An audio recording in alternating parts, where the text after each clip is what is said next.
Hello बच्चों, let us start with the given question. The question says which one of the following statements is false? Option A, H2S not H2O is involved in photosynthesis of purple sulfur bacteria. Option B, light and dark reactions are stopped in the absence of light. Option C, Calvin cycle occurs in the grana of chloroplast. And option D, ATP is produced during light reaction via chemiosmosis.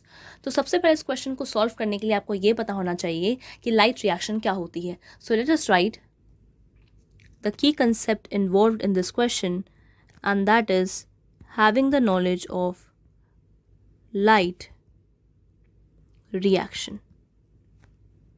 देखिए, light reaction हमारी वो reaction है जिसके अंदर हम light को absorb करते हैं, वाटर को स्प्लिट करते हैं एंड ऑक्सीजन को रिलीज करते हैं एंड ऑल्सो हम फॉर्म करते हैं हमारे कुछ high energy intermediates like ATP and NADPH. तो ये कैसी रिएक्शन है? इसके अंदर ऑक्सीजनिक रिएक्शन है क्योंकि ऑक्सीजन रिलीज हो रही है. So we can write that light is absorbed, photolysis occur, that means splitting of the water, and it is also an oxygenic reaction and forms ATP and NADPH, which are high energy intermediates. Now हम first option पढ़ते हैं. First option कहता है कि H2S not H2O is involved in photosynthesis of purple sulphur bacteria. देखिए, सबसे पहले तो इस क्वेश्चन को सॉल्व करने के लिए जो स्टेटमेंट हमको दी हुई है, हमें ये पता होना चाहिए कि जो हमारे कॉर्नियस वैन नील थे, जो क्या थे, एक माइक्रोबायोलॉजिस्ट थे जिन्होंने एक माइलस्टोन कॉन्ट्रीब्यूशन दिया था. उन्होंने क्या बताया था? उन्होंने कहा था कि जो ऑक्सीजन इवॉल्व होती है वो वाटर से इवॉल्व होती है, ना कि फ्रॉम CO2. इसका मतलब क्या है? जो हमारा पर्पल सल्फर बैक्टीरिया है, इसके अंदर जो H2S है वो इस्तेमाल होगा, ना कि H2O, क्योंकि जो बाय प्रोडक्ट हमें मिलता है ग्लूकोज के साथ, दैट इज सल्फर. तो वो सल्फर कहाँ से आ रहा है? That is coming from H2S. So H2S is used in the photosynthesis of purple sulphur bacteria. Water का इस्तेमाल हम नहीं करते क्योंकि वाटर का अगर इस्तेमाल कर देंगे तो ऑक्सीजन रिलीज हो जाएगी, लेकिन हम ऑक्सीजन तो रिलीज नहीं कर रहे, सल्फर निकलेगा. तो सल्फर कहाँ से आएगा? हमारा H2S से आएगा.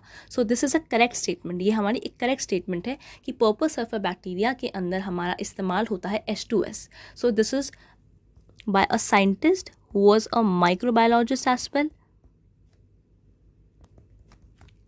क्या नाम था? Van Niel. ऑप्शन बी कहता है light and dark reactions are stopped in the absence of light. देखिए, ये एक ट्रू स्टेटमेंट है. हाउ? जो हमें पता है लाइट रिएक्शन का क्या मतलब है. लाइट रिएक्शन का मतलब है it needs light for absorption. वो लाइट उसको चाहिए एब्जॉर्ब करने के लिए अपने दोनों फोटो सिस्टम्स के लिए PS1 and PS2.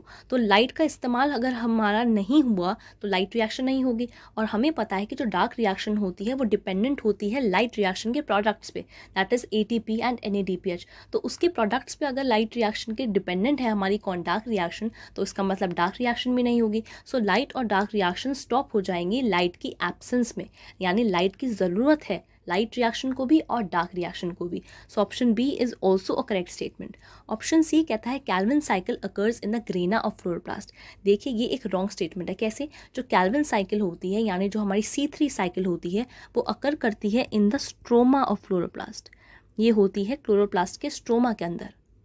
So this is a wrong statement. So option C is a wrong statement. Option D कहता है ATP is produced during light reaction via chemiosmosis. This is a true statement. How? हमें पता है कि जो केमियोस्मोटिक hypothesis होती है वो कहती है कि जो प्रोटॉन पंप है वो नेसेसरी होता है ATP की जनरेशन के लिए इनसाइड क्लोरोप्लास्ट एंड माइटोकॉन्ड्रिया. तो ये एक मैकेनिज्म है जो बताता है कि ATP कैसे बनती है हमारी क्लोरोप्लास्ट के अंदर. तो जो ATP प्रोड्यूस्ड होती है ड्यूरिंग लाइट रिएक्शन वो केमियोस्मोसिस के द्वारा इस्तेमाल होती है. कैसे? कि जो PS1 और PS2 प्रेजेंट होते हैं हमारे थैलेकॉइड्स के अंदर, वो मदद करते हैं ATP की फॉर्मेशन में बाय ट्रांसफरिंग प्रोटॉन. प्रोटॉन का ग्रेडियंट बनता है from the lumen to the stroma of chloroplast. इस ग्रेडियंट की वजह से हमारा ATP फॉर्म होता है during the light reaction due to the splitting of water. So this is also a correct statement कि लाइट रिएक्शन में केमियोस्मोसिस के द्वारा ATP बनती है. This is through the chemiosmotic hypothesis, और ये केमियोस्मोटिक हाइपोथेसिस हमारी किसने दी थी? It was given by scientist Peter Michel.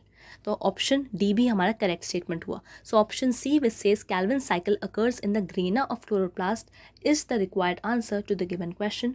Hope you understood the question well. All the best.